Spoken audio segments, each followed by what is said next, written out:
एक गांव में एक अमीर जमींदार रहता था। उसे अपने पैसों पर बड़ा घमंड था।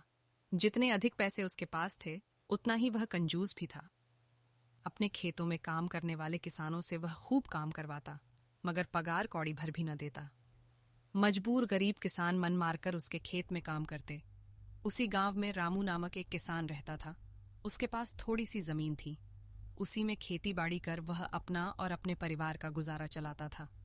रामू बड़ा मेहनती था।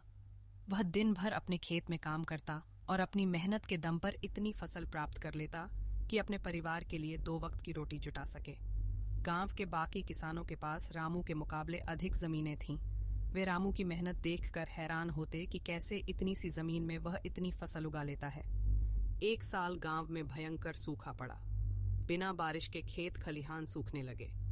गरीब किसानों के पास सिंचाई की कोई व्यवस्था न थी। वे सिंचाई के लिए बारिश पर ही निर्भर थे, इसलिए उनकी सारी फसल बर्बाद हो गई। रामू के साथ भी यही हुआ। अपने छोटे से खेत में वह किसी तरह अपने परिवार का पालन पोषण कर रहा था। अब उनके सामने भूखों मरने की नौबत आ गई। मजबूरी के कारण वह गांव के जमींदार के पास कर्ज मांगने गया। जमींदार कंजूस तो था। उसने सोचा कि यदि उसने रामू को पैसे दिए तो यह लौटा तो पाएगा नहीं, इसलिए इसे अपने खेत में काम पर लगा लेता हूँ। मेहनती तो ये है ही और मजबूर भी। कम पैसों में दुगनी मेहनत करवाऊंगा। उसने रामू से कहा, देख रामू, मैं तुझे कर्ज तो दे नहीं सकता, लेकिन तेरी इतनी मदद कर सकता हूँ कि तुझे अपने खेत में काम पर रख लूँ। तुझे महीने के 1000 रुपए दे दिया करूँगा, पर मालिक दूसरे किसान तो 2000 पाते हैं। रामू बोला, करना है तो कर, वरना मेरे पास किसानों की कमी नहीं। जमींदार बोला, पढ़ें। ईमानदार लकड़हारा की कहानी। मजबूर रामू क्या करता, हामी भरकर घर लौट आया। अगले दिन से जमींदार के खेत में काम करने लगा। मेहनती तो वह था ही। वह खूब मेहनत और लगन से काम करता। उसने 4 महीने का काम 2 महीने में ही कर दिया। यह देख जमींदार बहुत खुश हुआ, लेकिन इसके मन में मक्कारी जाग उठी। उसने सोचा कि 4 महीने का काम तो इसने 2 ही महीने में कर दिया, क्यों ना इसे निकाल दूं। इससे मेरे 2 महीने के पैसे बच जाएंगे। उसने रामू को बुलाया और उसके 2 महीने के पैसे देकर कहा, रामू, यह ले तेरे पैसे, कल से मत आना। अब मुझे ये तेरी सुनकर रामू जरूरत नहीं। परेशान हो गया। बड़ी मुश्किल से उसका घर चल रहा था। अब अपने परिवार का भरण पोषण कैसे करेगा। वह जमींदार के सामने गिड़गिड़ाने लगा कि उसे काम से न निकाले, लेकिन जमींदार ने उसकी एक न सुनी और उसे काम से निकाल दिया। रामू आंखों में आंसू लेकर घर लौटा। चिंता से रात भर उसे नींद नहीं आई। सुबह उठकर उसने फैसला किया कि वह फिर से जमींदार के पास जाएगा और उससे विनती करेगा कि उसे वापस काम पर रख ले। वह जमींदार के घर के सामने जाकर बैठ गया।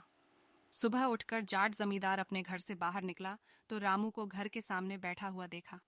उसने रामू से पूछा, क्या हुआ रामू, क्यों आया है? रामू जमींदार की पैरों पर गिर पड़ा और गिड़गिड़ाते हुए बोला, मुझ पर दया कीजिए मालिक, मुझे काम पर रख लीजिए, मेरा परिवार भूखा मर जाएगा। जमींदार ने उसकी एक न सुनी और उसे धक्के मार के वहां से निकाल दिया। रामू उस समय तो वहां से चला गया, लेकिन अगली सुबह फिर सेठ के घर के सामने जाकर बैठ गया। जमींदार ने उसे फिर बुरा भला कहकर भगा दिया। अब से रोज यही क्रम चलने लगा। रामू रोज जमींदार के घर के सामने जाकर बैठ जाता और जमींदार उसे भगा देता। पूरे गांव में इस बात की चर्चा होने लगी। सब जमींदार को भला बुरा कहने लगे। तंग आकर जमींदार ने सोचा कि क्यों ना कुछ दिन परिवार सहित दूसरे गांव चला जाऊं। मुझे घर पर ना देखकर रामू यहां आना बंद कर देगा। अगले दिन वह परिवार सहित दूसरे गांव अपने रिश्तेदार के घर चला गया। 10-15 दिन रिश्तेदार के घर रहने के बाद जब वह अपने घर लौटा तो मोहन को अपने घर के सामने बैठा नहीं पाया। वह मन ही मन खुश हुआ कि चलो उससे पीछा छूटा, लेकिन वह चकित भी हुआ कि आखिर रामू ने आना बंद क्यों कर दिया। उसने गांव वालों को बुलाकर पूछा तो पता चला कि रामू घायल है और अपने घर पर पड़ा हुआ है। जमींदार ने पूछा, क्या हुआ उसे? एक जमींदार ने कहा, मालिक, आज जब दूसरे गांव चले गए थे तब भी रामू आपके घर के सामने बैठा रहता था। एक दिन आपका खाली घर देखकर कुछ चोर चोरी करने के इरादे से आपके घर में घुसे, लेकिन वे रामू की नज़र में आ गए। रामू अपनी जान की परवाह न कर उनसे उलझ गया और उन्हें भगा दिया। उनके बीच हुई हाथपाई के कारण रामू घायल हो गया।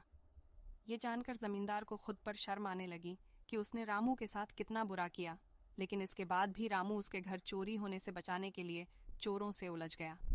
वह पछताने लगा। उसने रामू के घर जाने का फैसला किया। वह रामू के घर पहुंचा तो देखा कि रामू बड़ी दयनीय अवस्था में चारपाई पर पड़ा हुआ है। उसके बच्चे भूख से बिलख रहे हैं। ये देख जमींदार का दिल भर आया।